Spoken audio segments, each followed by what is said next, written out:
Tanpa kamu sadari, ini awal dia mulai menjauh. Kamu merasa hubungan ini masih aman. Masih ada pesan masuk. Masih ada obrolan, meski tidak sepanjang dulu. Masih ada kata iya, meski tanpa antusias. Dan disitulah masalahnya dimulai. Bukan saat dia marah. Bukan saat dia memutuskan pergi. Tapi saat kamu berhenti peka dan mengira semuanya baik-baik saja.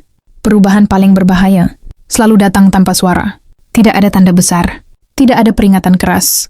Hanya hal-hal kecil yang kamu anggap sepele. Balasan yang makin singkat. Nada yang makin datar. Perhatian yang tidak lagi mencari kamu. Dan kamu memilih menutup mata karena kebenaran terlalu menyakitkan untuk diakui. Kamu mulai lebih sering menunggu. Lebih sering memaklumi. Lebih sering bilang ke diri sendiri, yang penting dia masih di sini. Padahal keberadaan tidak selalu berarti keinginan untuk bertahan.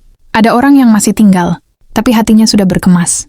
Dan tanpa sadar, kamu sedang berdiri di depan pintu, yang perlahan mulai ditutup. Kamu merasa aman, karena tidak ada konflik.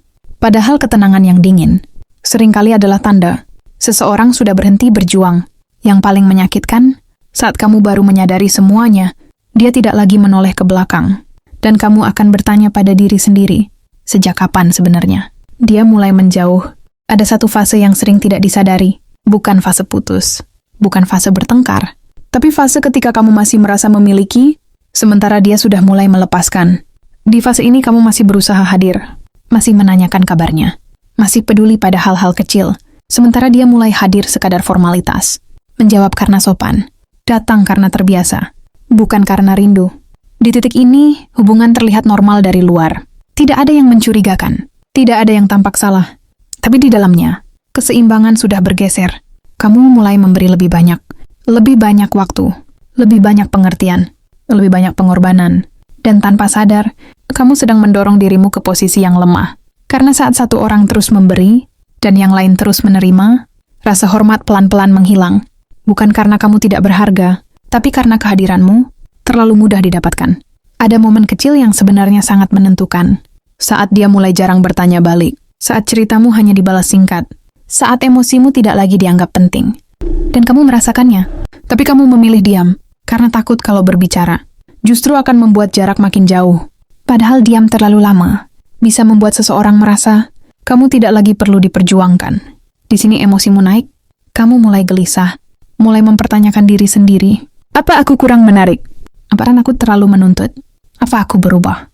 Lalu emosimu turun lagi, kamu menenangkan diri, kamu memilih mengalah. Kamu bilang, yang penting dia tidak pergi. Tanpa sadar, kamu sedang mengajarinya bahwa perasaanmu bisa diabaikan. Dan inilah titik yang jarang disadari. Seseorang mulai menjauh, bukan karena berhenti mencintai secara tiba-tiba, tapi karena terlalu lama, merasa tidak perlu berjuang. Karena terlalu lama tahu, kamu akan tetap ada, apapun perlakuannya. Di titik ini, dia tidak lagi takut kehilangan. Dan saat rasa takut itu hilang, hubungan berubah menjadi kebiasaan. Bukan keterikatan, bukan keinginan, hanya rutinitas kosong. Tenang dulu di sini, tarik napas.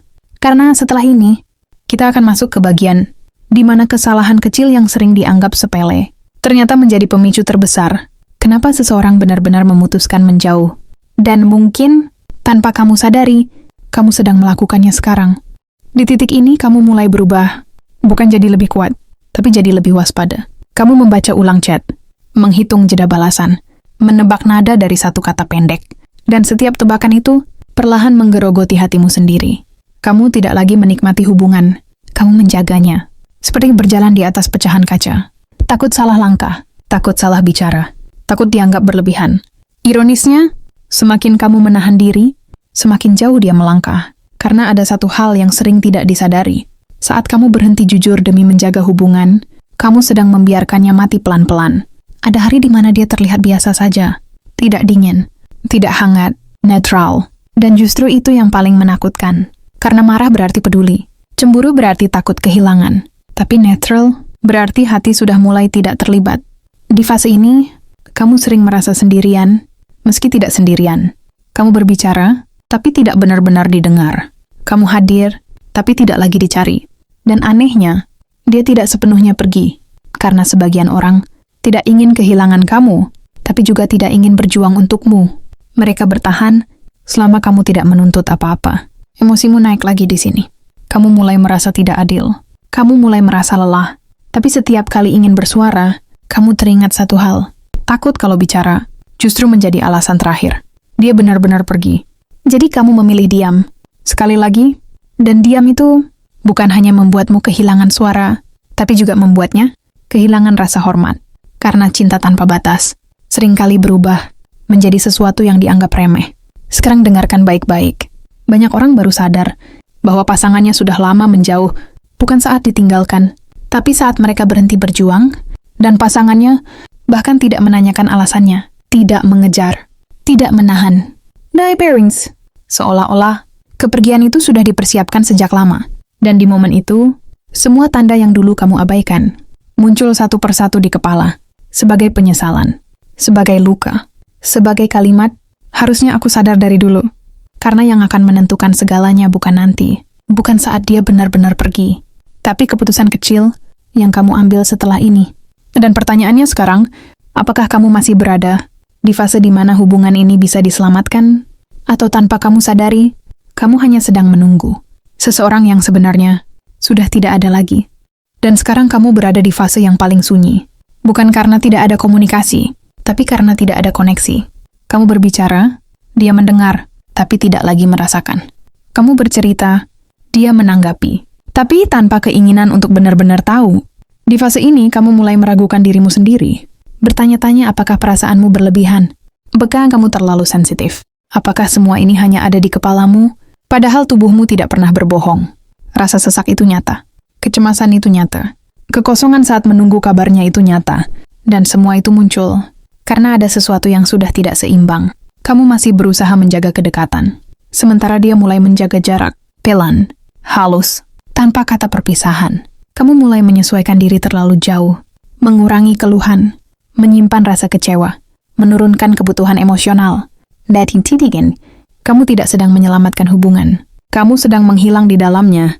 Orang yang menjauh jarang berkata jujur bahwa dia sedang pergi. Dia hanya berhenti melibatkanmu dalam keputusan kecil, dalam rencana sederhana, dalam pikirannya. Dan saat kamu tidak lagi dilibatkan, kamu sebenarnya sudah berada di luar lingkarannya. Yang tersisa hanya kebiasaan, bukan keterikatan, bukan rasa takut kehilangan. Sekarang dengarkan ini baik-baik. Banyak hubungan tidak berakhir dengan kata putus. Mereka berakhir saat satu orang berhenti merasa penting. Dan yang lain baru sadar ketika semuanya sudah terasa hambar. Kamu mungkin masih punya waktu, tapi tidak banyak. Karena setiap kali kamu mengabaikan perasaanmu sendiri, dia semakin yakin bahwa kamu akan selalu bertahan. Dan saat keyakinan itu menguat, kepergian bukan lagi hal yang menakutkan baginya. Yang menjadi pertanyaan sekarang bukan lagi, apakah dia akan menjauh? Melainkan, berapa lama lagi kamu akan bertahan dalam hubungan yang perlahan-lahan sudah meninggalkanmu lebih dulu.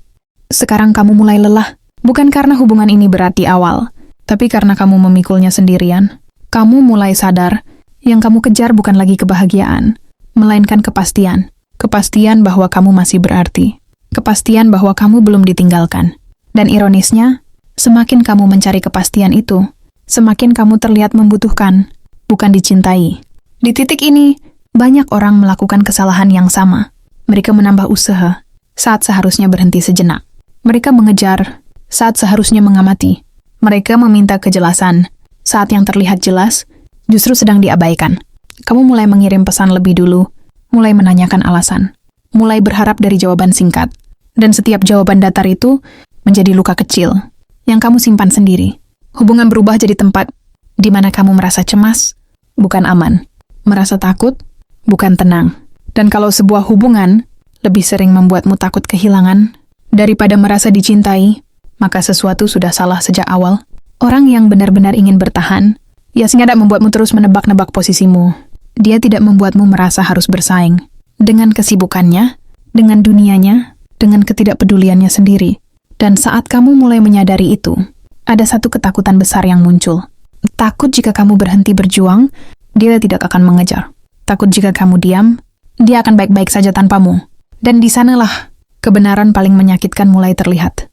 Bukan tentang siapa yang salah, bukan tentang siapa yang berubah, tapi tentang siapa yang masih berusaha, dan ada siapa yang sudah lama menyerah. Sekarang kamu berdiri di ambang kesadaran. Masih bisa melangkah, masih bisa memilih, tapi tidak bisa lagi berpura-pura bahwa semuanya baik-baik saja. Karena setelah ini, setiap keputusan kecil yang kamu ambil akan menentukan satu hal. Apakah kamu sedang mempertahankan hubungan atau hanya menunda perpisahan yang sebenarnya sudah lama terjadi? Dari titik, kamu mulai merasakan satu hal yang sulit dijelaskan. Bukan marah, bukan sedih yang meledak-ledak, tapi hampa. Perasaan ketika harapan tidak lagi setinggi dulu, namun kamu masih belum siap melepaskannya. Kamu mulai membatasi diri, bukan karena ingin menjaga jarak, tapi karena lelah terluka. Kamu berhenti berharap terlalu banyak, berhenti menuntut kehadiran penuh, berhenti bertanya terlalu dalam. Dan anehnya, saat kamu mulai mundur sedikit, dia tidak mendekat. Dia tidak bertanya, tidak mencari, tidak menyadari perubahanmu. Di sanalah, kamu benar-benar merasa sendirian. Karena seseorang yang peduli akan merasakan jarak sekecil apapun. Tapi dia tidak, karena hatinya sudah terlalu jauh untuk peka pada kepergianmu. Sekarang emosi kembali naik. Bukan karena cemburu, bukan karena ego, tapi karena satu kesadaran yang menghantam keras. Bahwa selama ini, kamu berjuang sendirian dalam hubungan yang seharusnya dijaga berdua. Dan kesadaran itu menyakitkan, karena kamu harus mengakui sesuatu yang selama ini kamu tolak. Bahwa rasa sayangmu tidak lagi dibalas dengan usaha yang sama. Bahwa kehadiranmu tidak lagi menjadi sesuatu yang dirindukan.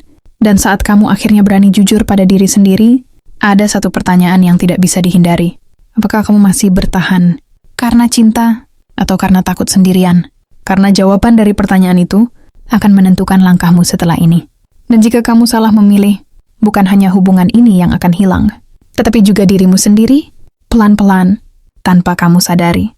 Sekarang kamu sampai di titik paling jujur dalam hubungan ini. Titik di mana kamu tidak lagi bisa berbohong pada perasaan sendiri. Karena sekeras apapun kamu menahan, ada suara kecil di dalam diri yang terus mengingatkan bahwa kamu sedang bertahan.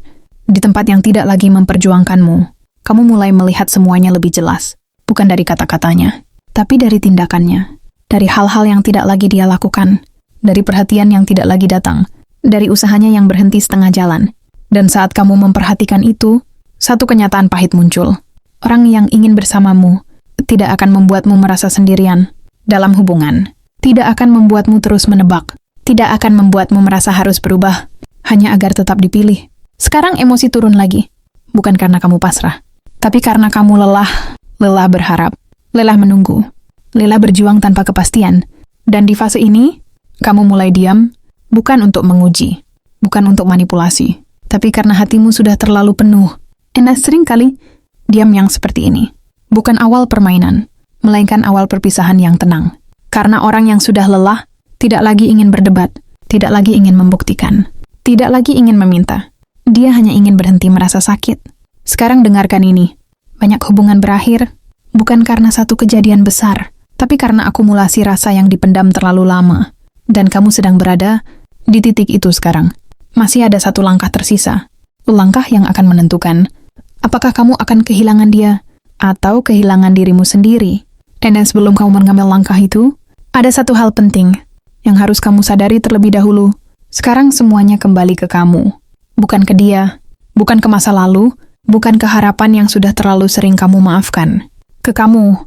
Karena hanya kamu yang tahu seberapa sering kamu menahan perasaan sendiri demi menjaga sesuatu yang perlahan tidak lagi menjagamu. Tidak semua orang yang menjauh perlu dikejar. Tidak semua hubungan harus diselamatkan dengan mengorbankan diri sendiri. Kadang kehilangan bukan terjadi saat seseorang pergi, melainkan saat kamu terus bertahan di tempat yang sudah lama melepaskanmu. Sekarang kamu berdiri di titik sunyi itu. Masih ada waktu untuk memilih, bukan memilih dia atau pergi. Tapi memilih, apakah kamu ingin tetap berjuang atau mulai menghargai dirimu sendiri? Karena setelah ini, apapun keputusanmu, satu hal tidak bisa dihindari. Seseorang akan kehilangan. Pertanyaannya hanya satu, apakah itu dia atau kamu?